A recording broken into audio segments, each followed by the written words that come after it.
Welcome to Kate Was Here, an improvised storytelling experiment written and performed by Doug Banks and Kat Blackard. To support this and other surprise RPG experiences, head to patreon.com/omniversemedia. The experiment continues. This will be another, not necessarily entirely improvised freewheeling thing.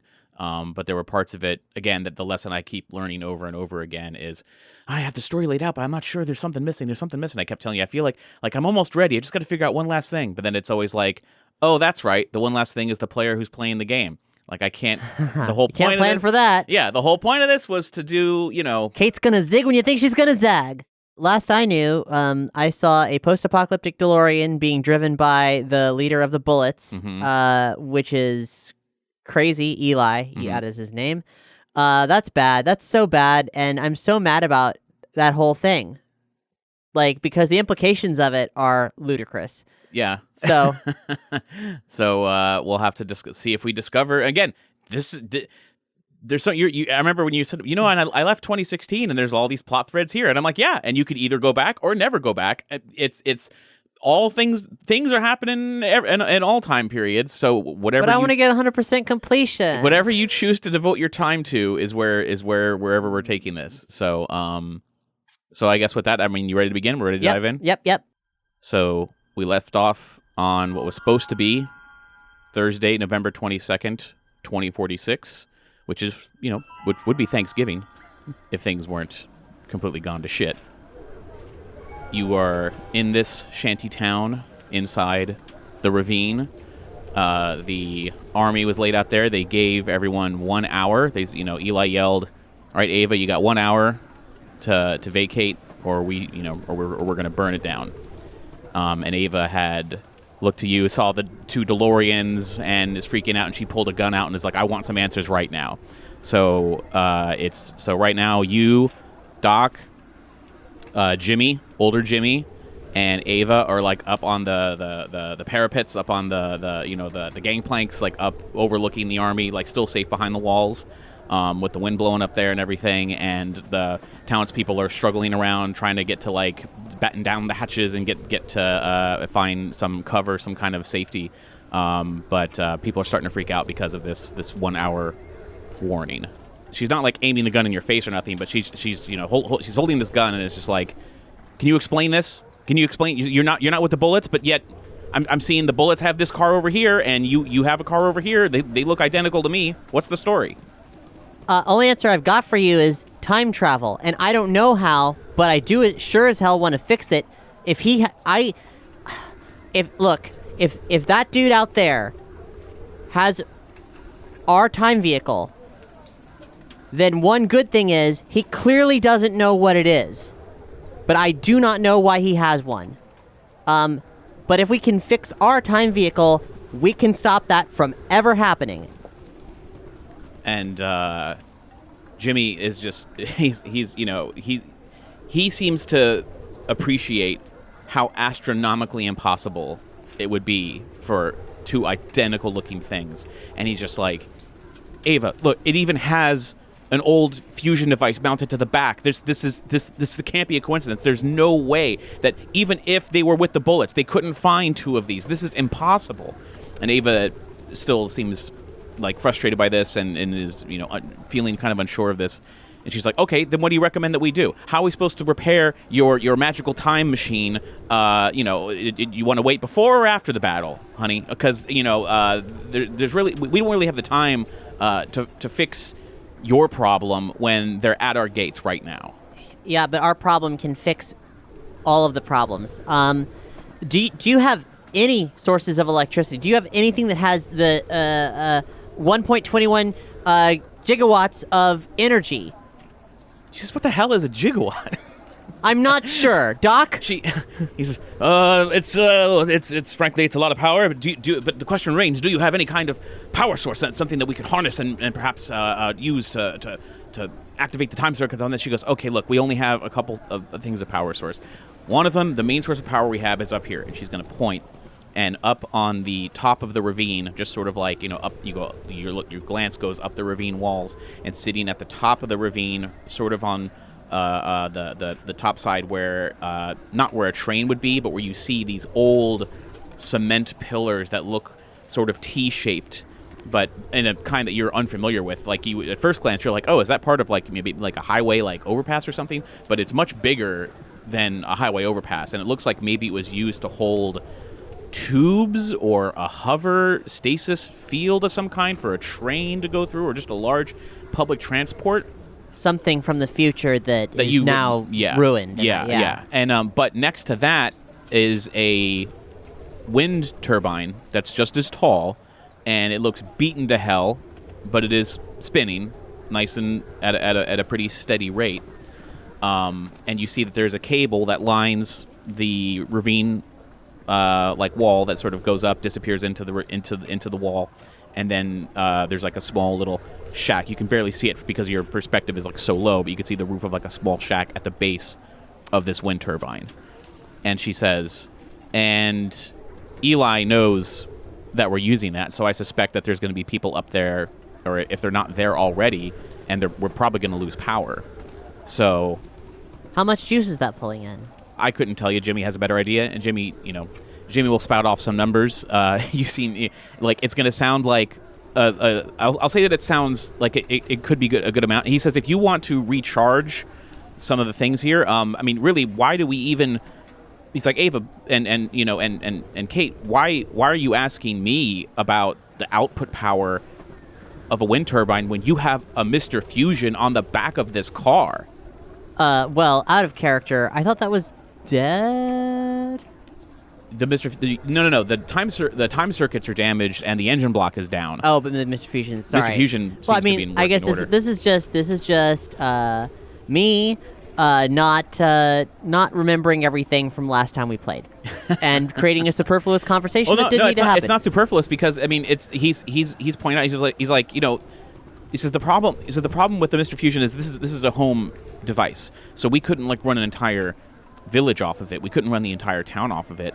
But the fact that you have a working one is mind-boggling, and I'm sure we could use it somehow. I could rework it. I mean, whatever. And then Doc is just like, well, you can't because we need it, to power the time circuits. But if there's some way, perhaps we could work out something where we could maybe get the other Mr. Fusion and do a sort of trade-off where you could help us, we could help you, just so we could avoid this entire situation. And Ava says, well, we have some defenses in place. Let me check. Let me check on something really quick. So she's going to disappear for a second. And Jimmy and Doc are going to stay up there, and you're just looking out over that army, which is kind of calm at the moment. They're just sort of like, kicking the dirt, and just sort of biding their time before they get the final signal to go ahead. Doc asks Jimmy about his dog, Einstein, and Jimmy informs him that he's most likely in like this small kennel where they keep some of the hunting dogs and stuff, that he should be safe, but that the dog should be fine. Dog's gonna get left behind if we're not careful. We should get Jimmy. Can we get Einstein's a good boy? Can we get him out here? Just because if we gotta go, if like some time travel thing happens and we gotta go, we don't want to lose him. He says, I'll go talk to our kennel master and see what I can do. And I'm not saying we're ditching on you, obviously. We just want to, we don't know what the fuck's going to happen. So he'll step out and see to that. So now it's just you and Doc up there with a couple of the other sentry guards that are, up there with, old rifles and stuff, just sort of nervously keeping watch. Sure. Doc, for real, I know that we're breaching a lot of new territory in theoretical time travel here, but, how the hell is Eli there on an exact replica of this DeLorean? I don't know. The only explanation could be that it hasn't happened yet, but whatever the reason, we must make sure that this future does not happen. If we can ensure that this future does not happen, I'm fairly safe in saying that, I feel fairly safe in saying that we can avoid having the time machine fall into the wrong hands, but as you've pointed out, thankfully, he doesn't seem to have any idea of what he has. But when the world I came from, it's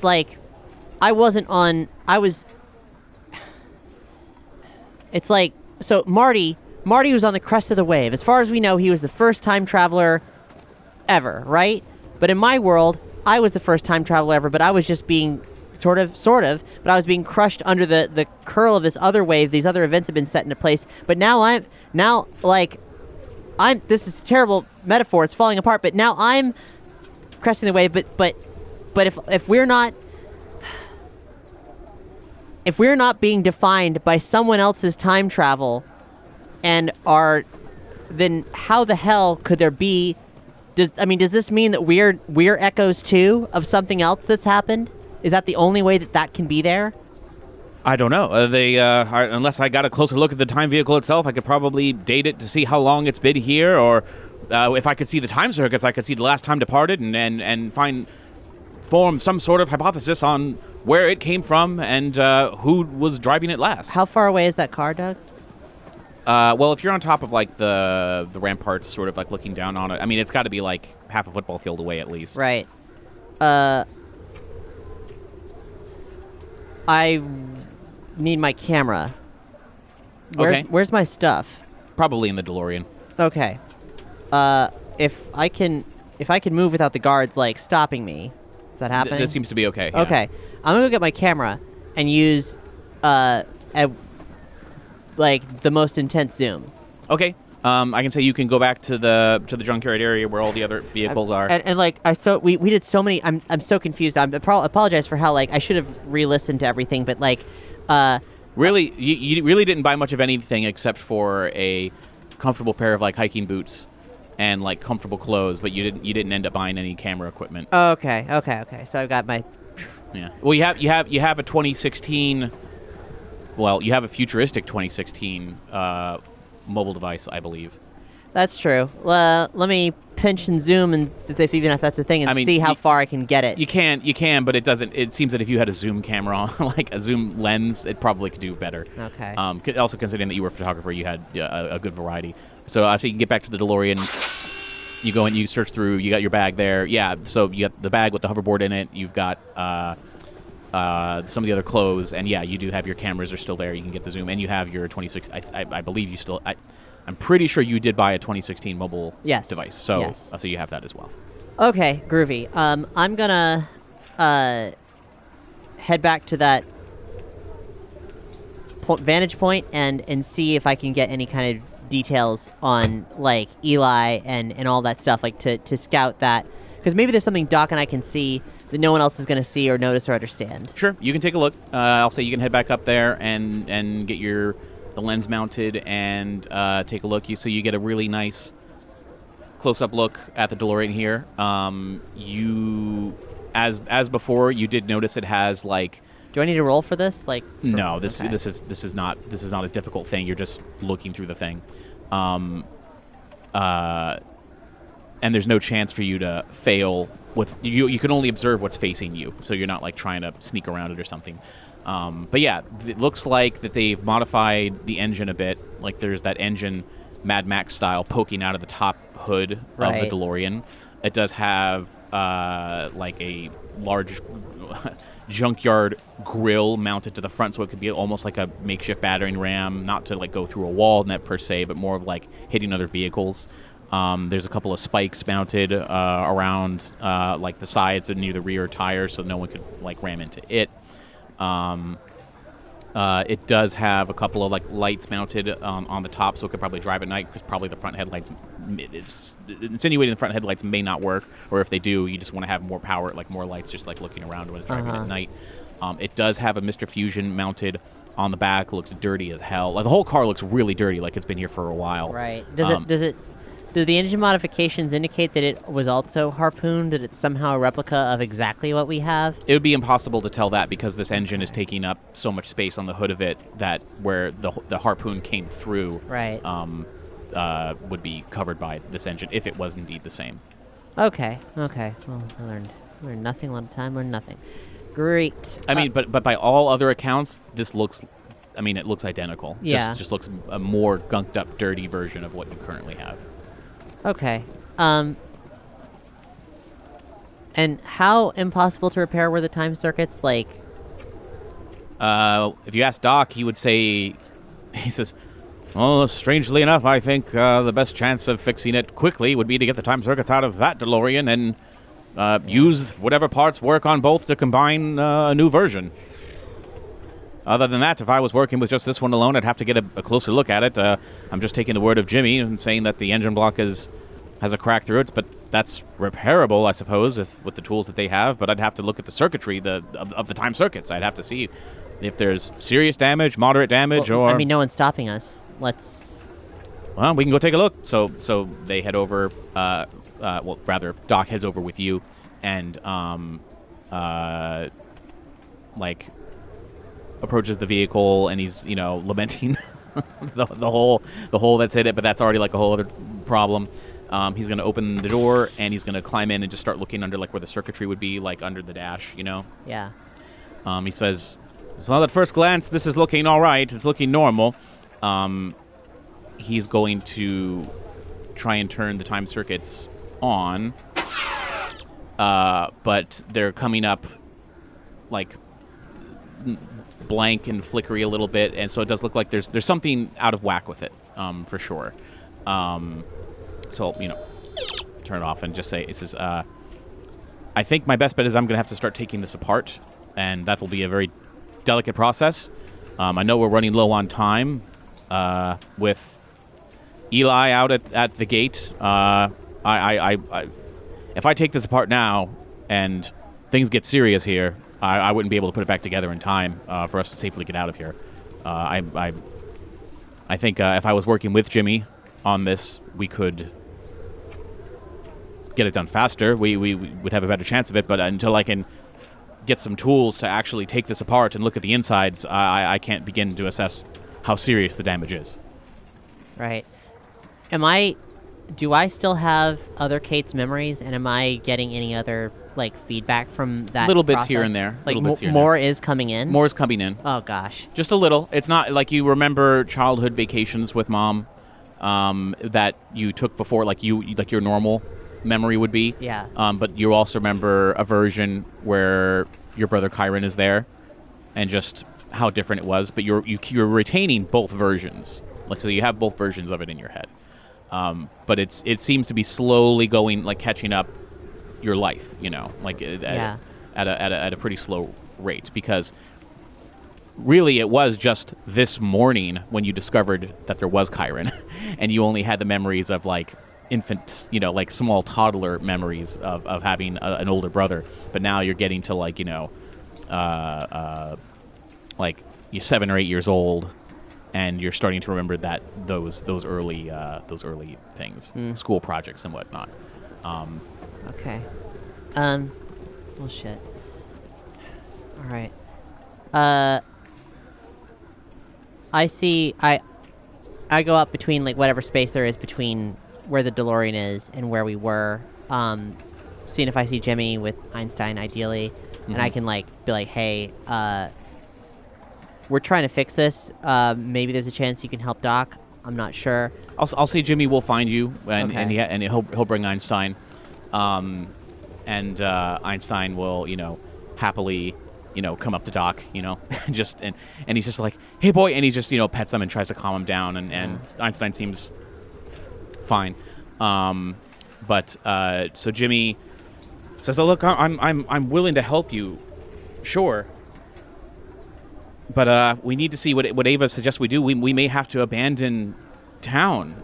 If we can't fight back, if they cut our power, we're really out of options, and we may have to actually leave. So what are they gonna do? They're gonna kick everybody's here out now, and you're just gonna be, like, in the wind, like, migrating somewhere. Like, what's the plan? Unless Ava has a plan, like a backup plan of, like, where we can fall back that I don't know about. Like, what do these people really want? They want this place, right?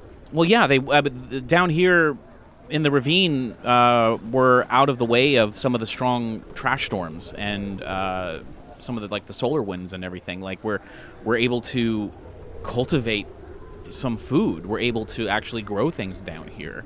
Ava could probably tell you more. I know there was a time when we were, like, bartering with them before they were the Bullets, back when it was just Hill Valley.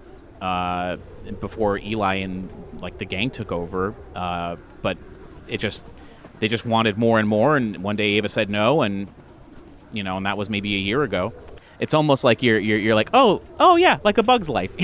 This really was like what the situation sounds like with them coming in and shaking things up, demanding more and more food until finally Ava's like, no way. Right. Okay, so Jimmy, where do you think Ava would be right about now? If you had a guess. Probably over at her place. She, I don't want to call it a command center, but that's definitely where she's going to be planning either to attack or to repel this attack. Okay. I'm gonna go there. Okay. And you want to go by yourself, or you want to go? Yeah, I'm gonna go by myself. Let them, okay. Check it out. He'll give you the directions. It's pretty easy because this is a small enough place. Yeah. I assume she's probably really busy. The last thing she needs to do is talk to me.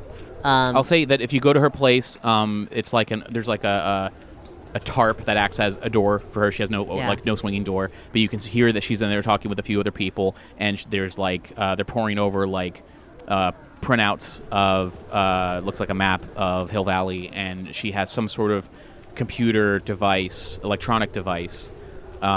It's probably the size of a laptop, and it's open like a laptop in front of her, but it's a little more beefy than a laptop that you're familiar with actual physical toggle switches on it and a couple of other physical feedback switches and stuff, like buttons and physical buttons and things. So she's messing with that. You can't see what she's doing, but they're there, and if you push the tarp aside, you can see they're not. They look, the other two other guys that are in there just sort of look at you, not threateningly, but just sort of like, acknowledging that you're there.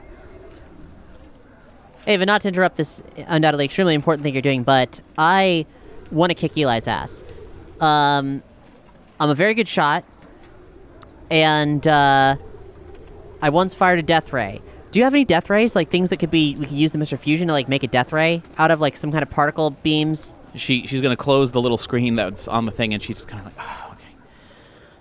Death rays? No, I don't know what a death ray is, and we don't have any death rays. Well, what I do have is a defense system that no longer has power because they have cut power from the turbine.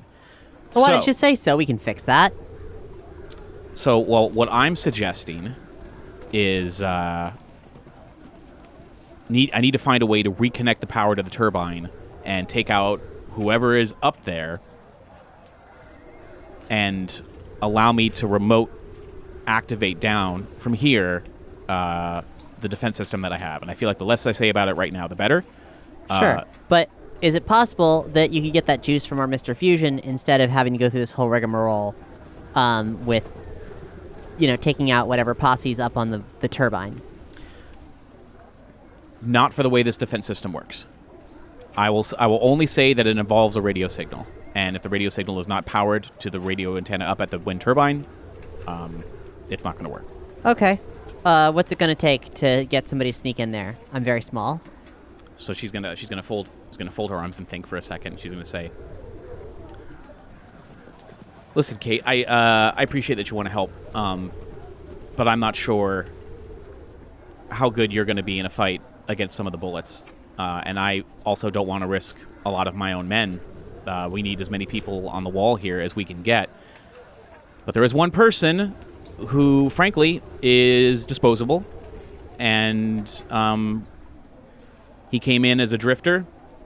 We caught him trying to steal some of the power from the wind turbine. Claims that he didn't know it was attached to our town, but we have him locked up in a tool shed. So I'm gonna go. She says I'm gonna go talk to this guy and see if I can convince him to prove his innocence by going up there and taking out some of Eli's men. However, the only other person I could trust with activating the defense systems is me. And I don't feel comfortable going by myself with this drifter up there, because if he decides to pull a fast one and stab me in the back, well, that's bad. What's the drifter's name? He won't give us his name, but I suspect his name is Richie, because that's the name that he has on some of his clothing. So if you are willing to just come with me, watch my back, I think we can work something out. Because you think I might know this person. No, I don't think Ava knows. I don't think Ava has no reason to think why you would know them so much as you're a weird person who swooped into town. This drifter's a weird person who swooped into town. If you want to prove that you're trustworthy, because you certainly don't look dangerous. In other words, I think Ava's telling you she doesn't suspect that you're capable of stabbing her in the back. Because you don't look dangerous. So if you just can be a second set of eyes when she talks to this guy. Yeah. And then and if he agrees, we'll see what happens after that. So I agree. So she'll say, okay. She'll give the man a couple more orders. Then she'll look to you and say, follow me. She's going to lead you outside, down a couple more houses, for lack of a better descriptor, to this like small tool shed that seems it could almost be an outhouse. While we're walking, she hates listening to me, but I'm gonna keep talking sure, to her go anyway. Ahead. Yeah. So Ava, like obviously time travel's pretty like experimental. We're still figuring it out. We're still figuring out how it works. She's like, don't care. Sure. And I'm like, well, see, here's the weird thing. There's a weird thing I've noticed, and that is, I think there's something about the universe that is magnetized towards each other, that people are gonna it's not just seeing, human beings see patterns, but it's not just about seeing patterns, it's about being a part of a big pattern, like a huge Morse code, or like electrons drawn to each other, because once upon a time I traveled back to the 1980s, and who did I first run into? I ran into Jimmy's dad. Jimmy was only a child, and that was super weird and highly coincidental. Hill Valley's a big town, but so I'm saying all this to you because I have a suspicion about who we're about to meet here, and it's buck wild crazy, and it's going to go really, really weird for everybody. So in case I'm right, I want you to know that I think that the world is the people are drawn to each other all the time in weird ways, and I think the person that's going to be in there, if their name is Richie, just based on all the weird shit that I've seen in the past several days or weeks. How long have time doesn't mean anything anymore, but basically I think it's going to be my brother Kyron, except that he's not my brother. I come from a timeline where I didn't have a brother, except I just came from a timeline where I do have a brother, and he doesn't, I'm totally different from who he knows as me. So he's going to physically recognize me, but he's not going to understand who I am. And if I'm right, that's what's going to happen. I'll say that you finish that just as you reach the shed, and she's going to turn and say, are you still talking?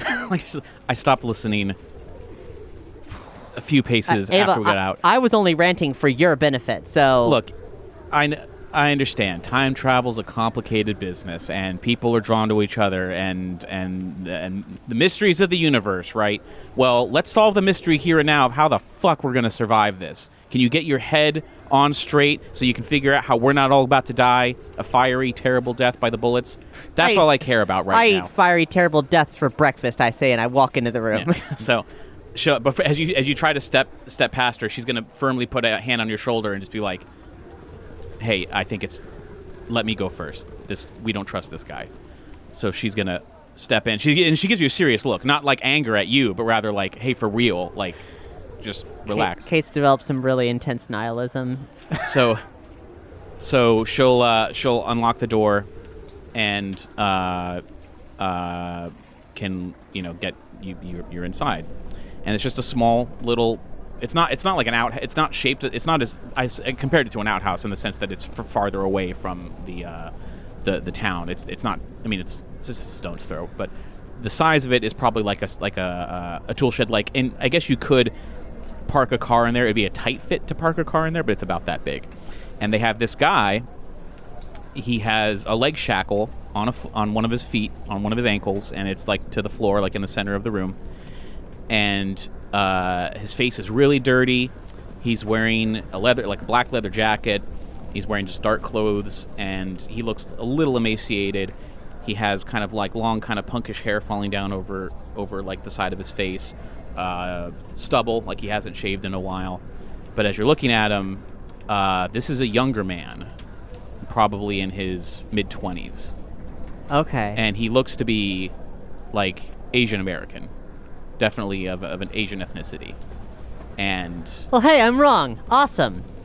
I know nothing again. But there is, on the leather jacket, there is the name sort of stitched into it.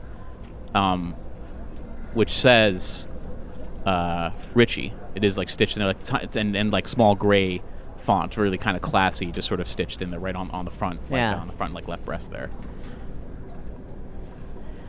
Okay, cool. Hi there.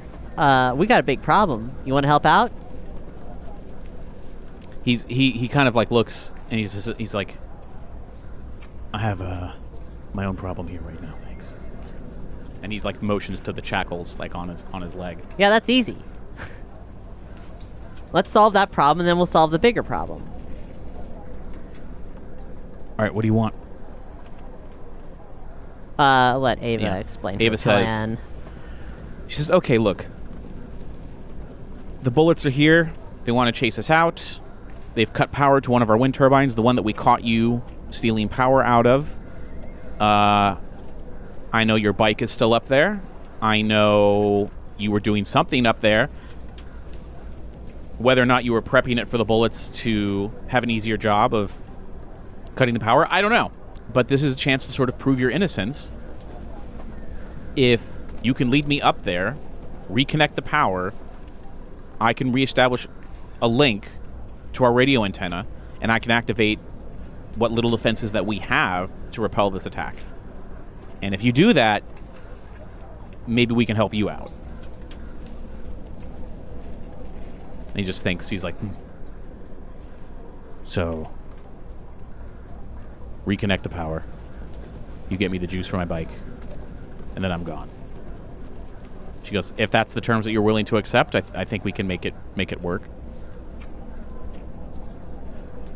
He says, all right, well, I want a couple gallons of combustible fuel, rations to last me a week, and an extra battery. And then I'll agree. And then so she'll pull you aside and just be like, all right, so this... He's asking a lot, but we're in a tight spot. So I'm going to see what I can do. I'm going to try to negotiate. Are you willing to go with us up to the shed, up to the wind turbine to make sure he doesn't double cross us? Yeah, I am. I want this fixed. I want to make this work.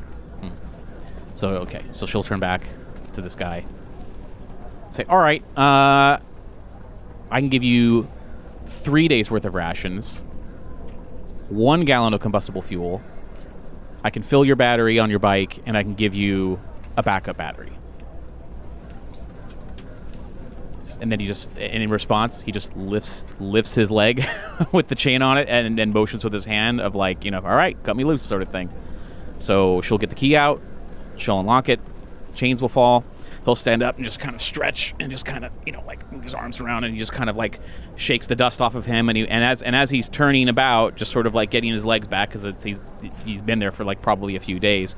You can see on the back of his jacket, in green, is Kyron's logo, that face logo. Hey, how do you know Kyron Ritchie? He turns around and he just looks at you and says, how do you know Kyron Ritchie? He's my brother. He just sort of cocks an eye at you. He's like, all right, it's a small world. And just doesn't answer your question. And he says, all right then, Ava, lead the way. So she says, okay, so she's gonna step outside, and there's gonna be some of her men are outside waiting, and she says, all right, so the mission is go. You need to keep Eli distracted up on the front line. We're gonna use the back tunnel. We're gonna get up to the ravine. We're gonna reestablish the power. Don't wait for me. If things go bad, either fire a flare, or if the attack begins, ring the church bell. If they fire first, just make them fire first. Don't act unless I come back. If things go well, you'll even have to wait. I'm going to activate the defenses immediately, and that should be the end of it. So they say okay. So she's going to load up. She's going to get some gear. She's going to get a simple weapon. She's going to get like a climbing thing and everything, and she'll say, all right, this way. and start walking and leading the two of you. And she just gives you like a knowing look, like sort of keep a step back, like have him go between us, like to like keep an eye on him. Don't, like don't get too close to me because your job is to make sure nothing bad happens. Yeah. So she's going to go to like another shack towards the back of town. It looks to be uninhabited. And there's like a carpet on the ground. She flips up the carpet up, and there's like a sewer tunnel entrance. But it's got weird... It's not a sewer tunnel like It's not. It's a different manhole cover than that. She's able to like twist a knob on it, and it pops open, lets out a hiss, and there's a ladder that goes down. It's big enough for you to go and climb into. It's bigger than like a regular manhole cover would be. Yeah. And she says, "Okay, Drifter, you're first."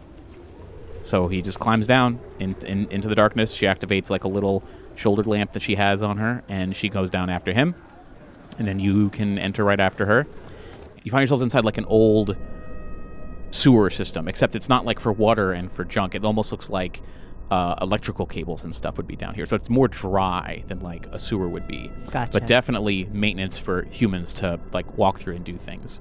It even appears that there's some kind of tracks on the ground, like mechanical tracks, like for something to move on, like wheels to come through, like maybe some kind of repair arms or some sort of mechanical things. It's very dark, but she says, all right, she takes the lead, she goes this way, and you find yourselves walking through the tunnel here, and this drifter, he just keeps eyeing you every now and then, not like get off my back, but out of just like curiosity. And I catch his stare at one point. It's like, You got a name? Yeah. He says, yeah. What's your name? Kate. Kate Ritchie. Nice jacket. And he says, how do you keep everything so clean? I'm just a very tidy person. And so he just stays quiet as Ava leads you to like a T-junction, but it's a vertical T-junction with a ladder that leads up. And you've been walking for a couple minutes. You're not sure where it'd be hard for you to place where you are underneath this town. But this ladder that goes up goes a long way up. And she goes, okay, we're going to have to climb for a bit. So if anything happens, if you need to stop, just say so. So what I'd like to try to get from you is like what would be the equivalent of like a muscle roll, like sort of a strength roll. So I guess it would be a forceful check. So that'd be a +1 for you. 0. Okay. Well, I'll say that you're climbing. So Ava would go first, Drifter's in the middle, and you're bringing up the rear, and you're about halfway up before you have to take a break. Like, you have to stop. Sorry. It's a lot more cardio than I bargained for. So Ava will stop and just say, okay, let's just, unless she'll hook her arm on, like, the ladder. Yeah. She'll get out, like, her little canteen, take a swig, and pass it down to the Drifter, who just passes it down to you if you need, like, a drink of water. Sure, I'll take it. Gift horse in the mouth. And I guess I'll just since we've paused here a moment, I'm like, hey man, I haven't seen my brother in a long time. I would appreciate. Is he alive? Who? Kyron Ritchie? Kyron Ritchie, yeah. He's dead. How long ago? About 4 or 5 years. That's when it all happened, right? 4 or 5 years? Yeah. It wasn't long after. So who are you to him? Does it matter? I mean, only that he's gone and you're wearing his jacket, and that's seems mighty affectionate. So I'd kind of like to know, just, who's who's wearing his memory around like that. I'll tell you who he is to me if you can tell me honestly who he is to you. Because I know him well enough to know you ain't his sister. Well, you'd be surprised. And I could tell you the absolute truth, but I know you wouldn't believe it. And he says, probably not. And then he'll hand the canteen back up to Ava, and you guys can start moving again. Because she's obviously very concerned about the time. Yeah. So she'll lead you up the rest of the way. You go a little bit slower just to maintain a kind of steady pace, because she was obviously kind of maybe pushing a little too hard at first. But then as she gets to the top, she'll say, okay, this is it. And again, it's the large covering like before. She twists a knob on it that's kind of embedded flatly inside the manhole cover. With a clank, it swings open, and some air comes pouring in, and you find yourselves climbing out into the sun, into the sunlight, and you appear to be on top of the ravine, and the wind's blowing up here, and you can see that the turbine is squeaking away as it continues to spin. And there's the small shack nearby, but there's a few boulders in between where you have emerged. Like this manhole cover is like covered by, not on top of, but like it's behind a few boulders so that no one can see you just climbing out in the middle of nowhere. Like there's like it looks like Ava and her team have moved bushes and boulders around this thing in such a way that it has cover, so you could come out without being noticed. Cool. So as you spill out, sure enough, there are 3 bullet guards. Just sort of meandering around the shack. They've probably already done what they came there to do, and they're just waiting for shit to go down. And you are like behind some of the shrubs and boulders here, and you duck down. You're safely out of sight, and I'd say you're far enough away. The distance between you and the turbine and the little electronic shack where the turbine is operated out of, I'd say it's probably at least 50 feet, maybe a little bit more. So you got a little bit of room between you. You could probably speak in a whisper pretty freely without fear of alerting them. Okay. Well, and if I can see all that, I assume there's a good vantage point between all these boulders and bushes and such. Yeah, and they put it in such a way where it's like you have a big boulder and then you have little boulders on the side, so you can kind of peek your head and just look a little bit, and you have cover on most sides of you. Well, I'm gonna use my sharp-sightedness and technology to see if there's any notable things that could be used as a distraction in the vicinity, or things about the bullets that are of note that I could use to my advantage. Sure. I won't make you roll for it because, well, you know what? Let's do like a sneak roll, because you want to do it sneakily. You definitely don't want to get caught. My sneak is good, so let's find out how good. 0. So what's going to happen is, what do you want to use, like your camera or what? Yeah, I figure I'd probably use my camera to spot things. So I'll say you like your telephoto one or whatever. Mm-hmm. So I'll say you're leaning out from like the side of a boulder, and you're looking, and you're able to get. I'll say what happens is you lean out. And you're getting a glimpse. You can definitely see 3 bullets. Right. And it's just when you're trying to get a sense of like what weapons they have. They appear to have something like they're carrying. It doesn't look like guns. Maybe it's just like weird wasteland blunt weapons. Like you're not quite sure, because there's a glint. You can tell there's a glint off of your lens that shows on like one of their faces, and they kind of flinch like and then you quickly duck back in. So you don't really get much other information, but they're kind of looking around like, all right, like they don't seem to be onto you, but you were like, shit, there was a definite moment of like, okay, gotta be more careful and gotta take this nice and slow. Is there anywhere to sneak off to from here that isn't in their direction? Yeah, I'd say if you probably work your way back a little bit further, and like you want to make it like a wide arc around the site. Yeah. Yeah. I'm sure there's stuff there, because it's, there's probably more bushes, and it probably slopes down just a little bit. So if you were like on your stomach, sort of crawling, you'd feel fairly safe in remaining hidden, especially the further away that you get from them. Yeah, now I assume that Ava's probably not going to let me fuck around here. Like, she's the tactical leader at this juncture. So she saw that you were looking and that you ducked back really quick. So she's like, "What? All right, what did you see? Something?" Nothing more than we could see from here. There's 3 of them, and that's all I got for now. Yeah. And the drifter says, "My bike's over there, and if I can get to it, I can get a knife or a club if either of you need something, and we can take him head on.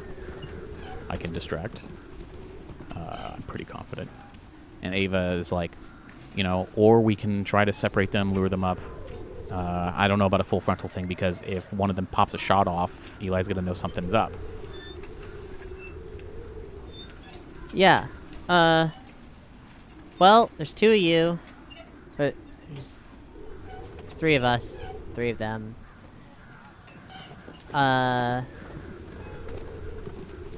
I could make a distraction somewhere, something noisy, while you folks, like,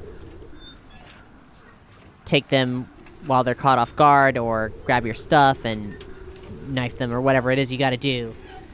Mystery man. He says, or we could use her for bait. And he points to you. I basically just volunteered myself as bait. Yeah. It's not an original idea. It was my idea first. Thanks very much. Not a distraction. I mean, you walk over surrendering, and then keep Oh. an eye.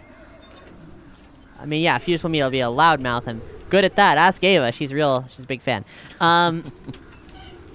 Ava says, she seems unsure, because this whole thing was a sort of just to see like what side everyone's on. But so she'll say, "All right, Kate, are you comfortable? Like, are you comfortable doing this? Like, what do you feel like? What do you feel that you're better at doing?" I am excellent at sneaking. I am very fast.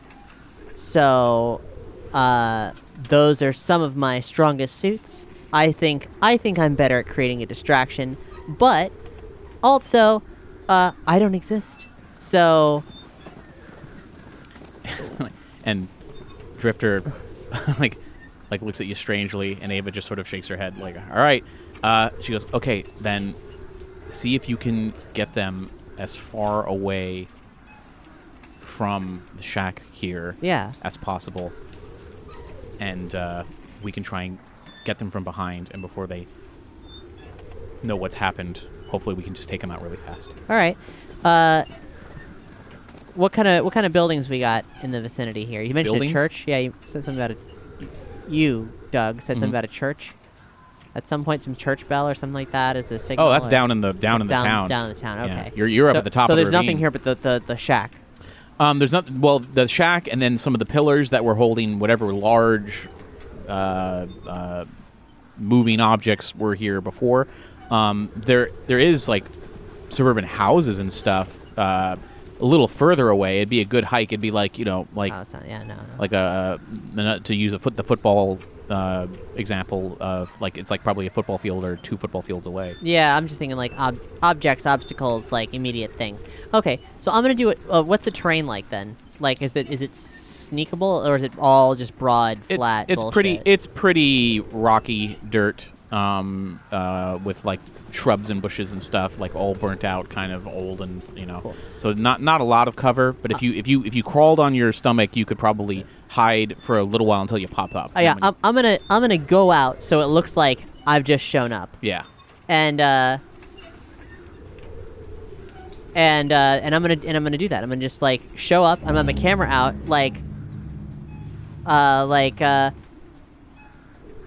taking a picture, like just in front of them, everything, and like they can be like, they can. I'm gonna act like it doesn't matter that they're there and that they see me. You're gonna be a tourist taking pictures. Yes. Okay. So go ahead and give me your sneak to make sure you get it far enough away to make any kind of difference. 2. Pretty good. So I'll say you are crawling out there through the bushes and whatnot, and as you sort of get far enough away, you're feeling pretty good. And you can see not Eli. You see the Drifter and Ava sort of move around the other side of that boulder, so it's out of your sight, but they're in their spot, ready to go. Yeah. And you can pop up and start snapping away. If you want to say anything, let me know. Otherwise, you're just going to be standing there, just looking around and enjoying the beautiful day until you get noticed. Yeah. I guess like if I'm in any sort of point where like it's clear they're gonna notice me, I don't want them to think that I've snuck up on them. I want them to know that like You bumbled into this. That we're all well aware of each other. Be like, hey, like hey, you folks with the bullets. And they're all going to look up and say, "What the hell?" And they're going to start coming over, I put my hands up, like, whoa, hey, no, hold on a sec. They're gonna come. They're gonna surround. Like they're gonna try to surround you. But as they're running up, you're gonna see Ava and the Drifter come up behind them and try and like just immediately like come up around, wrap their arms around their mouths, and just like take them down and start beating the shit out of them. But there's one guy left who, as he gets to you, like, sort of. I'm surprised. I'm like, oh shit! I'm so sorry. Who the fuck are these people? He's gonna spin and be like, "Gah!" And he's gonna like reach. He's gonna start reaching for like a lead pipe that's on his belt, and he's gonna undo it, and he's gonna start running and screaming like a banshee, like trying to make as much noise as possible as he lunges for the Drifter and for Ava. Do you want to do anything? Yeah, if he's turned towards them, he pits his back to you. Yeah, I'm gonna run after him and see about like I don't know, like diving to grab his ankles or something that seems manageable to like get a low center of gravity, knock him on his ass so my pals can fuck him up. Give me a forceful. So action packed. You're waiting on the die roll. 2. Pretty good. So you can dive for his knees and ankles, and your shoulder hits him in the back of the knees. He just face plants, boom, into the ground, is stunned. And the Drifter and Ava just are finished punching the faces into these guys, and they're out cold. So then the Drifter's going to come over and drag this guy out from under you and just give him several hits. Like, you see that it's he's pretty intense with the way he's taking him down, fairly ruthless. Like Ava is like does the job that needs to be done and kind of stops. He gives like the guy is clearly out, and he's just giving him a few more just to make sure. So while as soon as he starts in, I back up and stick out my camera out. I just snap a couple more pictures. Like this is intense shit. I don't know who's ever gonna see this, and maybe they'll disappear. But and then after finally he's Ava's like, it's like all right, he's had enough, and then he just gets up and he's just like very like like kind of he's on fire, and he's got like the blood splattered on his face, and it's just like, all right, let's connect it back and let's get the hell out of here. So he's gonna head over to the shack, push the door open, make sure it's empty. How old is this guy? It appears to be like mid-20s, maybe early 30s. Okay. And is he like hunky under all that dirt? Yeah, he's a handsome man. Interesting. Yeah. He looks like he has a couple scars, not like ugly, like whatever, but like he's seen some shit. Yeah. It's been hard living out here in the Hill Valley wasteland. But otherwise, yeah, he's a handsome man. So he like waves in Ava, says that it's safe, and she comes in, and out of her bag that she brought with her, she has that portable device, sets it on the table, opens it up, and from this point of view, you're seeing it even has what looks like not like a joystick, like a big gaming joystick, but like a little stick, almost like an arcade stick, but a miniaturized version of that is on top of it. Like a baby's toy. Yeah, like a baby's toy. But you're realizing this almost looks like military hardware. Mm-hmm. Like it's got the olive green kind of feel to it, and some of the buttons and stuff on here looks like it can take a severe beating, and the screen is even a little bit smaller. Like even though it opens up, the screen's a little smaller than you thought. It still is a high-def screen. It still has got a lot of colors, and it's really fancy, but it's just, you're like, so this is some serious shit that she's got. What the hell is this? So the Drifter is going to like wave you over into the shack, and he's going to point that below there's a hole in the floor where it kind of would like overhang over the side of the ravine. Yeah. And you can see that this is where the power cable comes up and into like the shack area, and which would eventually lead up into the turbine. But he's like, you both got a problem here, and he's going to point, and they're both going to turn, and you're going to see that it looks like that the power cable was violently severed with like a serrated, like one of the tools that they had, like a machete. So it's not as simple as just connecting it. Like it's actually kind of torn, like it's right. been chopped. And she's like, blast it. Okay, can you fix this? And he's like, yeah, if I get my tools. So he'll go to his bike, come back with a bundle, and Ava's going to unspool a rope and start doing, like, they start working without consulting you, and you're not really quite sure what's about to happen. But Ava ties down a heavy weight onto. Rather, she uses one of the pillars inside this shack to be the counterweight, and she's gonna thread the rope through a few things around the room, and then loop it. She's gonna hand it over to the drifter. He's gonna loop it through his belt, and he's going to climb down through this hole, squeeze out, so he'll be like dangling outside the shack above the ravine, and try to fix this from the outside. And she's going to say, can you hold on to him while I set this up? Yeah, so totally. Just don't, so give me another, let's see, what would be a good roll for this. I think maybe careful or forceful, but I think for you both of those are the same. Yeah, those are both. But for flavor, what do you think? You want to focus more on just the brute strength of holding him up? Yeah, I think probably that. The result is 4. Whoa, okay. So I'll say what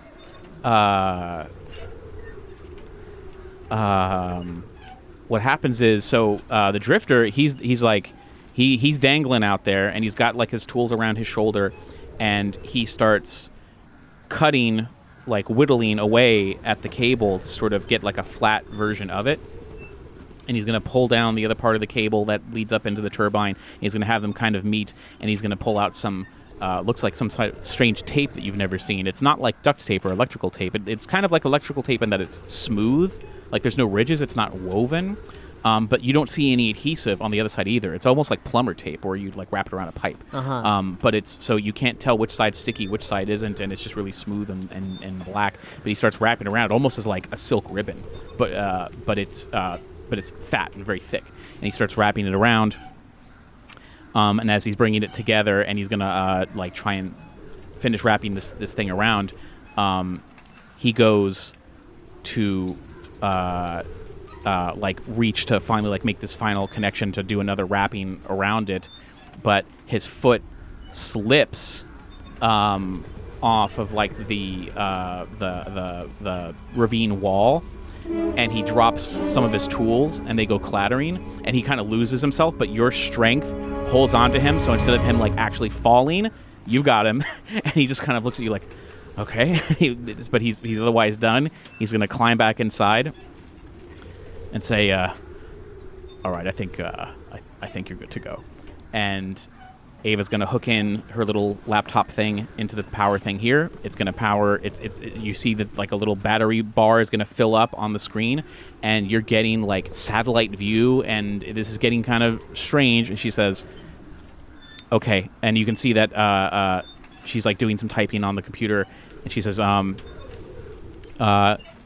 take a look outside and tell me where's the strongest concentration of bullets out there in relation to the front gate. Okay. So I need to go all the way outside for this, not like the window thing. No, just outside the shack and like look down the ravine. Yeah, and I'm using my camera to like to get a good vantage point. So you want me to roll for this? Yeah, let's just do like an observation. Like what would be a good I guess a clever would be good. Great. I'm awesome at clever. Yeah. But the result is 1. I mean, I should never brag about my pluses because it always farts in my mouth.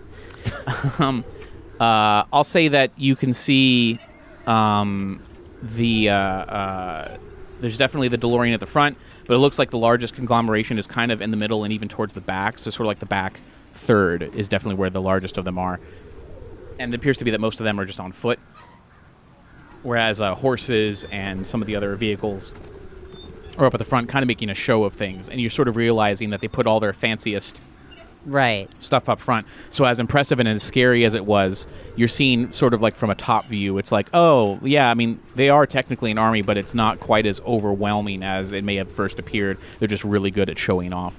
But you got the information you need. You can tell Ava. Hey, Ava, so they've got the biggest collection of them is just like part ways back. All the stuff up at the front is their fancy stuff, but there isn't half as much of it. There's a bunch of people out there. If you want to make a show of it, you hit the front but that's near the gates. But if you want to hit the most people, in the middle of the throng out there. She goes, okay, here we go. And she's gonna type a few more things in here, and she's gonna move the little joystick around, and you start to see like a front camera view of like a kind of you don't know what the vehicle is, but it's some kind of vehicle moving fast. It's coming down from like the stratosphere, and it's making like an attack run. And you start to see some of the text on the screen, and it appears that she's flying like a military drone of some kind, and it's coming in fast. And as you look up, you can start to see like a white trail forming in the sky of this thing coming around, and it's coming in really hot, and it's gonna do a banking turn, and it's gonna come in really low under where this supposed bridge terminal system, whatever this thing used to be, and it's just gonna swoop into the ravine right on top of this unsuspecting wasteland army, and just do a bombing run of like bullets and drop a couple of small little pods that after they're landing, they're sending off these like little explosions, and the people this army is gonna start to freak out, and horses are gonna be freaking out, and the people are just gonna scatter. They're like, this is crazy.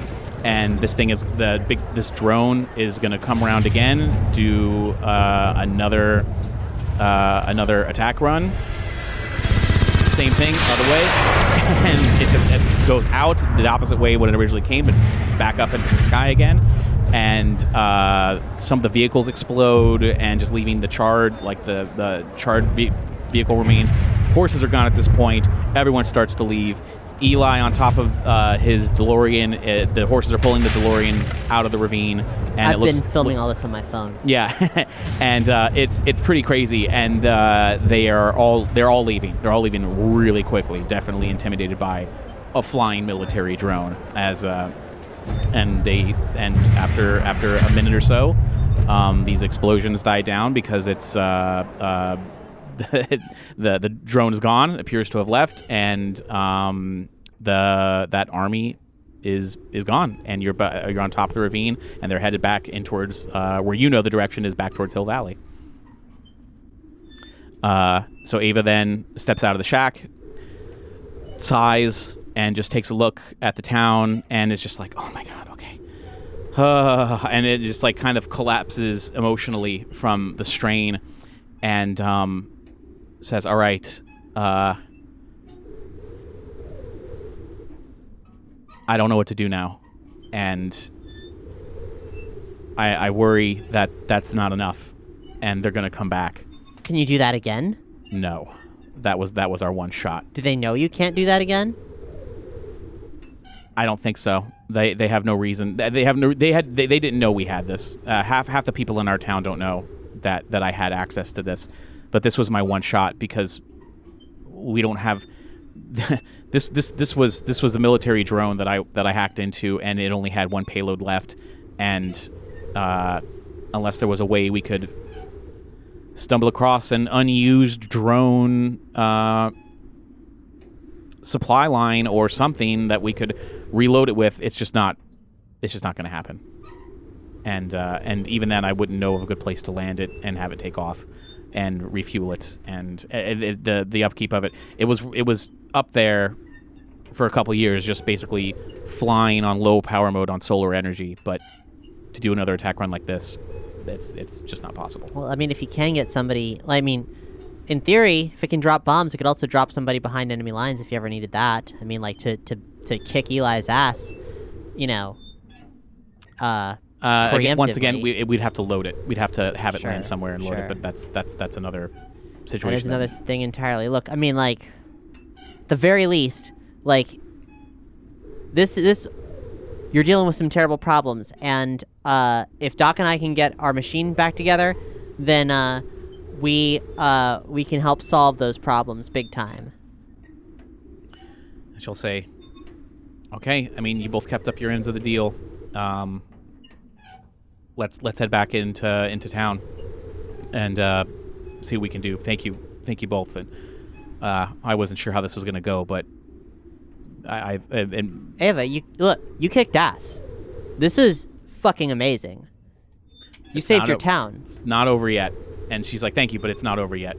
And as you are up on the ravine, and she starts making her way back to the entrance to the ladder, you get a good look at the front. You can see the front of the town this time, and this is the first time you're seeing the walls from the outside. You mean like you saw it before from when you were looking for like the places for Ava to make the airstrike. Yeah. But you're really kind of looking, and you can see the name on top of the town is Clayton Town, is what appears to be the name of this town. Like the Clayton Ravine. Yeah. That makes sense. Yeah. With that, you can head back. I can say you can make it there without much incident, but I will say that when you're back in the tunnel system and you've gone down the ladder, and it's almost harder going down than it is going up just because of the exhaustion of like what it took to get up in the first place. When you're back down to the subterranean level and you're making your way back up, you hear very distant, way down the line movement and scratchings, kind of like animal scratchings of like things moving around down there, which is a little unsettling, but you're not in any immediate danger, it would seem. Any indications what direction? Opposite from like past where you, not in the direction that you The other sides of the T junction? Or? Yeah. Okay. Definitely animal, certainly not human. Sounds like things on all fours. Not dogs, but four-legged. And no one will comment on it. This is a post-apocalyptic future. Could be like, death claws for all I know. Right. But if you want to say something, they're not gonna. They don't act surprised by hearing. I mean, we're going through silence. Like, hey, so what is that noise? Ava says, "Oh, it's probably just the rats." Big ones? Yeah. Great. So she'll lead back up into Clayton Town, back up into that same shack that you left in, and you are back among normal people. And there was like some of the fire things that were launched before, so there's a couple people like working on like rebuilding some of the stuff there, and Ava's gonna go check on everybody, see if everyone's doing okay. The Drifter is sort of given free rein to walk around, but he's not going anywhere. He just sort of is stopping and sort of enjoying his freedom for a second. But if you want to head back over to the junkyard area, speak with Doc and Jimmy, it appears they're still over there. I slide up alongside the Drifter, be like, hey, so, kind of help save your bacon back there. Think you could tell me a little bit about, I don't know, your name, or what's the deal with you and Kyron? He kind of, he doesn't look at you, but he's like, he nods his head, like acknowledging, and he says, my name's Kim. And I was traveling with Kyron and his wife when it happened.